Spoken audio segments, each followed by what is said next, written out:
Hello अरे बना दे भैया। हेलो हेलो प्रेम से बोल दे साथ दरबार की। वाह वाह वाह वाह बड़ी सुंदर बड़ी चिकन चिकन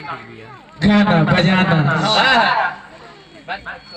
बात बात को ही मने सब अपन औकात रोगा देखा दे। हमारे गुरु जी को बड़ी सुंदर बात कही ले कि पढ़ाने में जिम्मी को जब लाके मार अल्लाह के मार बाप ना जला। पढ़ाने में जिम्मी को पढ़ाने में जिम्मी को आज वो हमको सिखा लगे।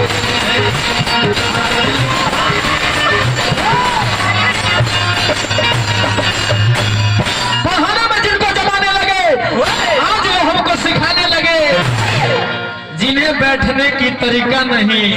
वो महफिल से हमको भगाने लगे।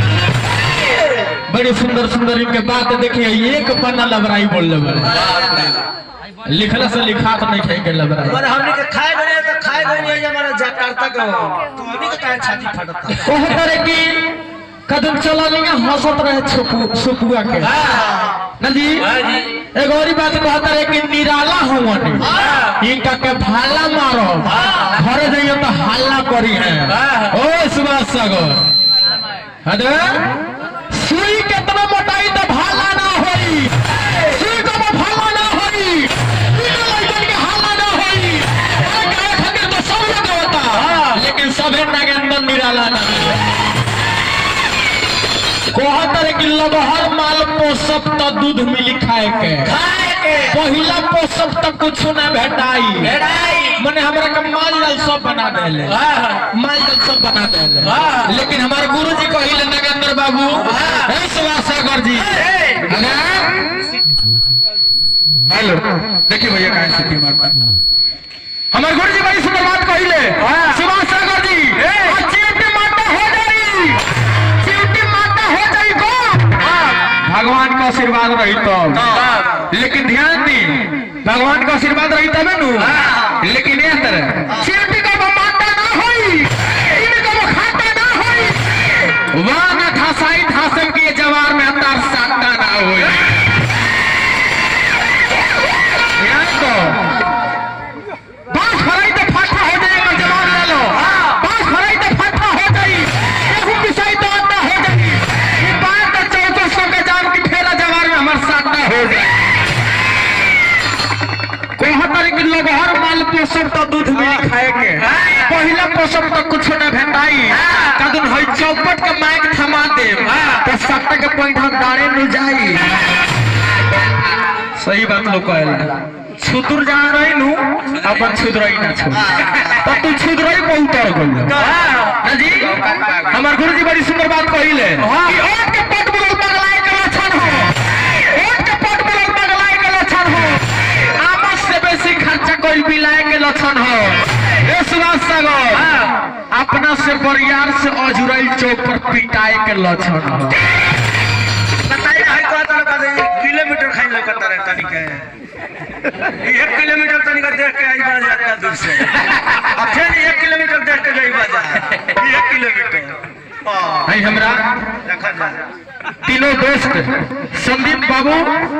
निगम नितेश शर्मा जी और लड्डू बाबू की ओर से एक और योगदान बा। भगवान से कामना करम शुभकामना खातिर तोरो तो ब्यास बैठल बड़ा बुझा तो मुखिया जी के पूजा उठाओ देखा खैर कोनो बात नहीं खेर हमरा के पूर्वक गवार थेथोर माल जाल सब कुछ कह देना ना जी। तो कहत रहे कि ज्यादा बोलिए नु तो सवेरे पर के लिए इज्जत के पाह लगा दे। नहीं बताओ तनी का ब्यास इतना बढ़िया लगता रहे बिया तो माटा का छोपा ऊपर बाटे केस नहीं बताओ हमार तो तू पाह लगा देबो हम तारे खाली असलोक करबो तू खाली चालू करो ना लास्ट हम कहिए दे कहे के कैसे बबुआ हमनी के दवाई दे हेमोपैथी का पहला बीमारी को उठागा ला ओकरा बाद ठंडा। सुभाष सागर जी बोलल बढ़िया चीज हो लेकिन ज्यादा ना बोले के कि बोलल खराब ना हो, देखो कि बोलल खराब ना हो अरे ज्यादा बोले के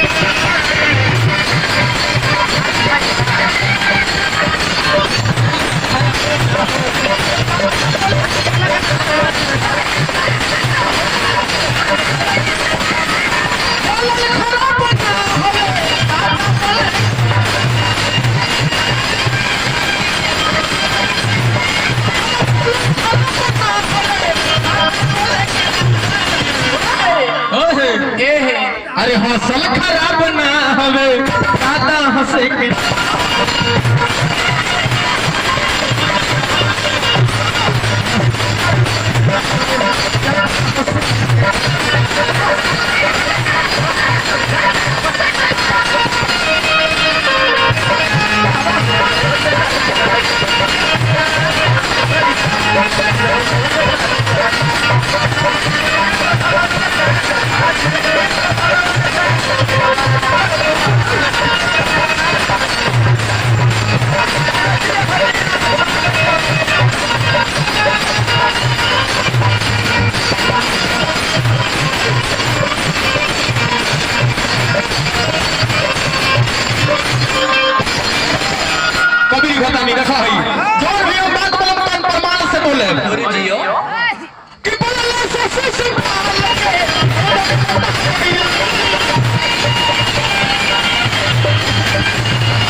बुलेट भगत जी जगकर्ता मालिक के भाई 101 रुपए के दान दिलवानी भगवान से कामना करे कामना पूरा करी।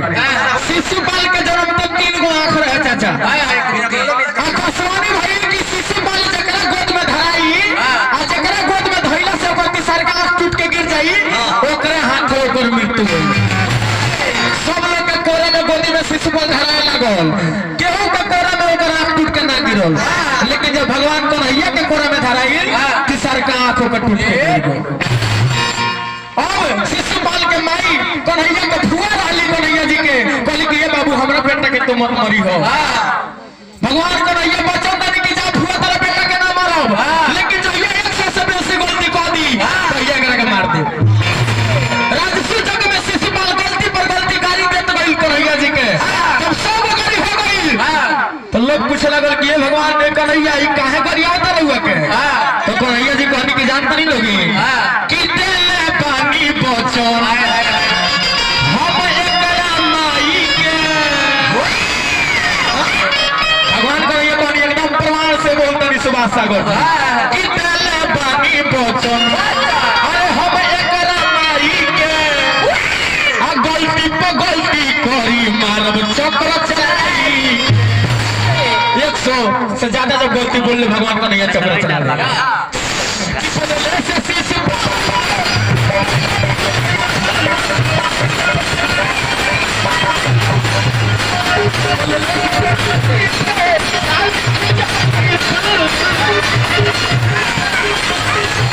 फसल खराब ना हो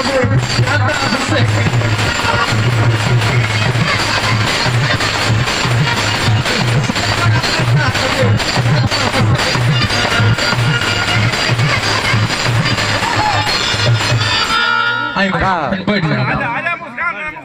खुला बैठ अनि सुबह सागर जी के तनी उपाय कहली दो पैसे दे बहु कोहन तन के खुला कदम मौग में माता में कितना अंतर ये बताओ तो ज्ञान की बात बतावे आज मेरे तो मोबाइल सिखावे आज खुला खुला वैसे हो तने कह दे किलोमीटर फिर मत कहिए जा। सबसे पहले चाचा जी ई कोहन तन के तू सवाल पूछे हमरा भगवान ला पूछे के देखो ई बताओ परीक्षा में जब बैठल बाड़ो तो जब ना लिखबो ओकरा के बाद में जाके लिखबो कॉपी मांग के तू अपन समय गवा चुकल बाड़ो सुभाष सागर दूसरा के नियम हो कि पहिल का व्यास जो सवाल करता रे दूसरे का व्यास होकर जवाब दे के गई है अब पहिल का व्यास तू रहो ताले से शुरू भइलो काहे कहला सर तो तू सवाल हमरा से काहे ना कोइला दरवाजा पूछ के हमरा से सवाल करबो तू अपन समय गवा देल बोलो जब टाइम गवा दिया ना वो फिर दोबारा आवे भैया कर है तू अपन समय गवा चुकल बड़ सुभाष सागर अब पद हमार हो गइल बा अब शुरू हमरा से होता सवाल के जवाब हमर दो अना तो इधर से झोरा गंडी बागो तू सवाल का बोल असल गुरु के चेला होकबो असल बाप के बेटा होकबो तो पहले सवाल हम कइले बानी हमर सवाल के जवाब दे दो ओकरा बाद लगे जितना का ठोका सवाल पूछना सबसे पहले हमरा सवाल के जवाब दे दो ओकरा बाद तू अपन सवाल करो असल बाप असल गुरु के चेला खनिया कहता कि जैसे बजा के जैसे बता के जाए अना कह दे जितना हमार कॉपी किताब बा सब तरह के गोल लगले कहानी को भजर भजर प्यास से बोलना जाता है एगो अणु बम फेंकन जा खानदाना मर जाए सब बोला जाता हमार 3 गो सवाल हो तारा पर सुभाष सागर जी पद हमार हो गइल बाटे तार पद खत्म हो गइल बा समय पर गवा चुकल बालो पहिल का सवाल हमारा लो कि रामचरित मानस व से लिखाइल बा व से समापन भइल बाटे शुरू में तरह के ना बोलियो वल्ला नाम अर्थ संग नाम व से शुरू बा आ लास्ट में पढ़बो त मानवा बा व पर खत्म हो गइल बा एकरा के बताओ तू कहत कि वाल्मीकि नाम रहे नु ओइ से का शुरू भइल आई तेरा लगवा किराए देबो ई बताओ तुलसीदास लिखल कि वाल्मीकि जी लिखल जा ये दादा साहब तू खत्म व्यास बा दूर तरह व्यास कहतर का तू पहले का मर्दाना रोल नु नाच के देखे की हो ए मर्द ए हिंदुस्तानियन के रोल लो ए मर्द तू पागल ना हो तोहरी कहता कहत रहे कि कानून पहले के मर्दाना लोग बड़का बड़का मोछ रखे सीना तान के सब खैनी बनावे भैंस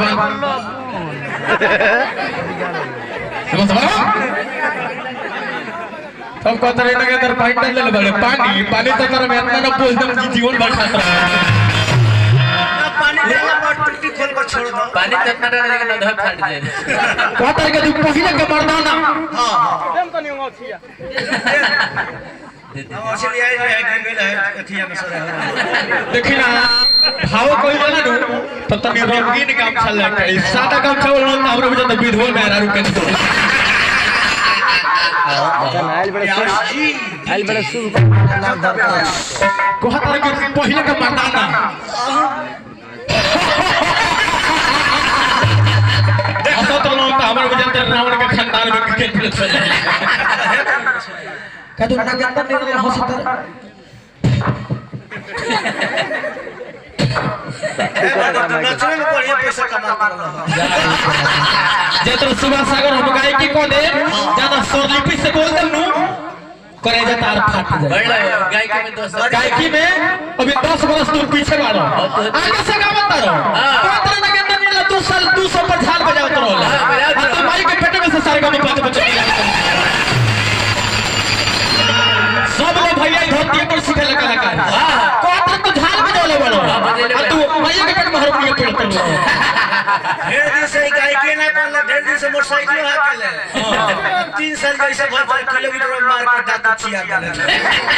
देखो है नचला हनु देखो पहले के नाच में अगर के नाच में चाचा अंतर बा देखो पहले के नचनिया लो 50 बरस के उम्र हो जाई तब जाके नाच में भर्ती ली एंट्री होई वो लोग के एंट्री के माने थोड़ी सुना जाए पहले के नचनिया रोपनी सोहनी कौन के गोड़ में बेवाए फाटल बा साइकिल से चाहे पैदल सट्टा पर चल दिलो आउ 50 बरस के नचनिया मोछधारी छिया लहंगा चोली जब मंच पर चढ़ी लो मुर्दा शौक पोत के तो पहले के नचनिया के भाव देखी पहले के चलाई देखी देखो चलाई देखो आते आते वो नचनिया सब लोग के प्रणाम करिए कहता है ना ना लो भाई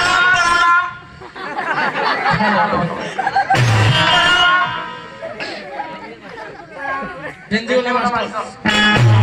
घर घर तक होगा प्याजी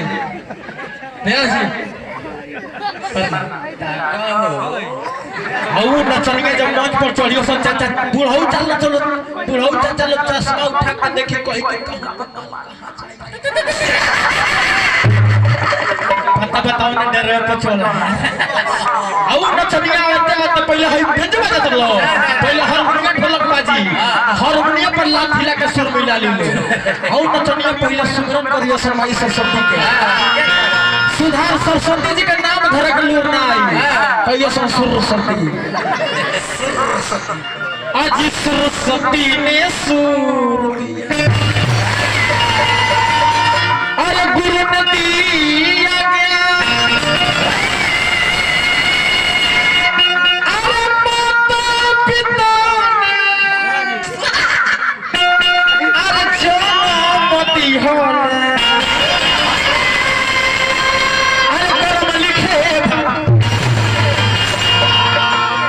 नचनिया समय ना देखिए सब कितना टाइम होइल बा जौने समय रहे तौने मन में तौने गावे लागिलो हाउ नचनिया गइयो सब जनता निकल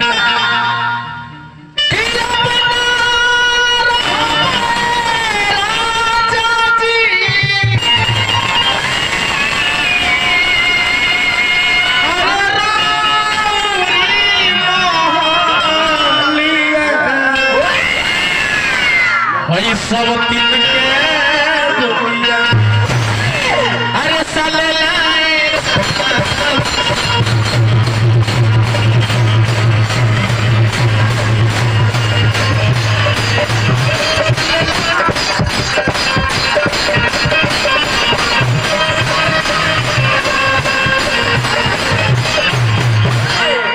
गीत पर केहू 10 गो रुपया दे दी सुभाष सागर खनिया केहू 10 गो रुपया दे दी तो शुक्रिया अदा केतना करी लो तू ले पैसा ले ली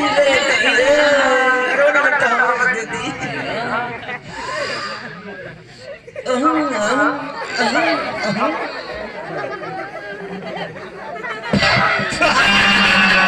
मने हंसत न घर पर रहो बाप रे का चिमनी में आग लागल अरे हंसो मर दे ओ शुक्रिया अदा केतना करियो सन जिन साहब के तरफ से ये 10 रुपए का नोट आया है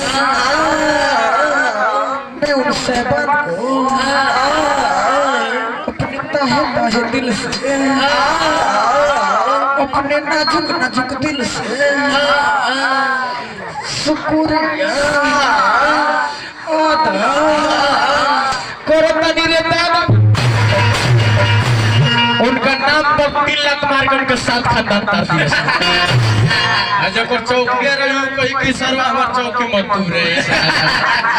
तो सुभाष सागर तू क्वालिटी दिखावा ना तू सागर न हुआ तेरा सागर में आज गोता लगा के तब हम सुरती बनाओ के सिखावत है होई अंगुरी देखावत है जे माता बहन बैठल बा आ नारी के बारे में बंदने में बखान करत रहो नारी के बारे में कि नारी चाहिए नो घर के बिगाड़ दी घर के बना दी आ नारी के समय बैठल बा माई बहन हाय बिचली अंगुरी देखावत नारी बुझो नारी नहीं अपना बात पुरानी नारी के गोद में बनती है जिंदगानी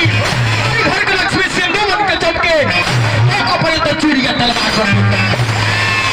और से आग लगा देती है यही औरत रोज से रसाल तक पहुंचा देती है यही औरत रोज से ताज पहना देती है यही औरत घर की आन बान शान है यही औरत सृष्टि की पहचान है यही औरत राम को जन्म देकर रावण की नाश कराई थी यही औरत कन्हैया को जन्म देकर कंस वध कराई थी यही औरत पांच पांडव को जन्म देकर कौरव को खाक में मिलाई थी यही औरत और आज का बागडोर देखिए कि पूरा पंचायत और वाग का बागडोर समा रहे हैं एगो हेलको में आना जो बाड़ी आंगनबाड़ी में पीडीसी में उठ रही हो हमारा सारा करोड़ हमारा हार गइल हन बेचारू हमारा सारा हां 3 साल से 10 साल से चल खैर कोई बात नहीं कहीं के काथा का हो रही तारे के काथा में आस न तार बाथा उठा दे कि जिंदगी भर काथा के नाम ना ले कहत है कि भूख साहसता से एक ही बार लगे उठाओ न डरेगी न तार जाइए दादा कथो गांव के तंदूर बा सब घर प्रयास कर कहत रे कि एक बेर में 10-10 हजार भूख साहसता से एक ही बार 10-10 हजार योद्धा लो जाए लो उठावे 10-10 हजार राजा लो जाए लो उठावे तो 10 गुना 20 हजार हाथ भइल तो हमरे से पूछत रे कि कितना बड़का धनुषिया रहे कि 20 हजार हाथ ऊपर खप गइल जाए पुथु सही तू चौपट नहीं था तू घर का चौखट बना चौपट में चौपट तू चौखट बना ई नहीं खाना तोकरा के समझ होई किताबों में लिखल बा होई किताबों में कौन तार किताब हो दस की नहीं हूं ओनी में चौकट ना भुनाई चौकट बना ओ में लिखल बाटे एक समय एक दिन में मात्र 10-10 हजार योद्धा उठावे एक दिन 10 हजार योद्धा उठावे लेकिन ना उठे एक दिन जगह हो रहे लिखो मतलब प्रमाण बा लिखे सीआईए देखो ओकरा केतर कहल जाला बबुआ हो विश्वामित्र जी राम लक्ष्मण के लेके जनकपुर में पहुंचल बानी हे महाराज ए जे एगो शंका बा कि राजा जनक सब जगह सब राजा के न्योता दिलर धनुष जग में लेकिन आखिर न्योता पाती अयोध्या में काहे ना भेल लिखो आखिर अयोध्या में पाती राजा जनक काहे ना भेल कवि के भाव भाई बबुआ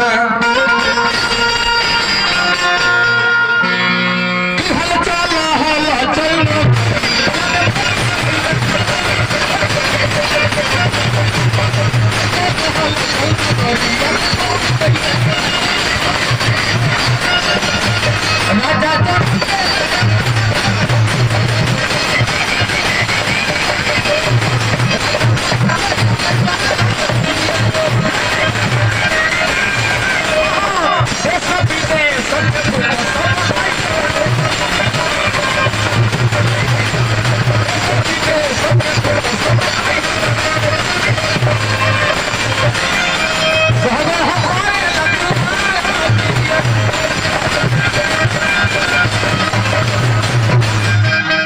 छोटा ब्यास है किताब लेके धोली है कौन हमारे किताब देवी रतुरी हम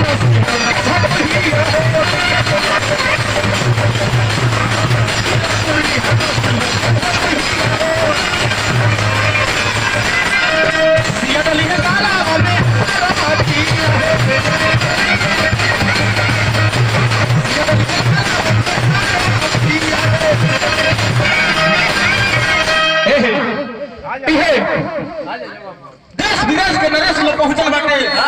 राजा जनक जी के दूध खराब भइले पाती पहले कि हे देश विदेश के नरेश राजा जनक जी के फोन बाटे कि जे शिव के धनुष के दूर दी ओकरा से बेटी सीता का विवाह हो कहां का राजा हलो पिछली रघुआ कहां का राजा है पुराना का राजा है रघुआ कहां का राजा है इंग्लैंड का उनका से पूछो रघुआ कहां का राजा गोपालगंज के उनका से पूछो रघुआ कहां का राजा है लंदन के रघुआ तो खरी राजा बुझाता नहीं कहां असम पड़ी अपने के नेपाल अपने कब्जा हुआ अपने कहां का राजा है सब राजा लोग के बाबा हैं सही बात है सही बात है अब देखी क्या होता अरे धनुष उठाए खातिर चलले दौड़े रे सहुर देखिए धीरे से तू पसंद होता रहा तू लोग के चकमा फंसा होता कहत रह जानकारी तेरा पसंद के गायब लेकिन सबसे पहले पद हमरा मिल गइल बा हमरा सवाल के जवाब दो तेरा पसंद का गायब दोनों के जवाब लोग जनता हमरा से मांगता मशीन ले तू हमरा सवाल के जवाब दो मान ली धनुष कि धनुष उठाए खातिर चलले दौड़े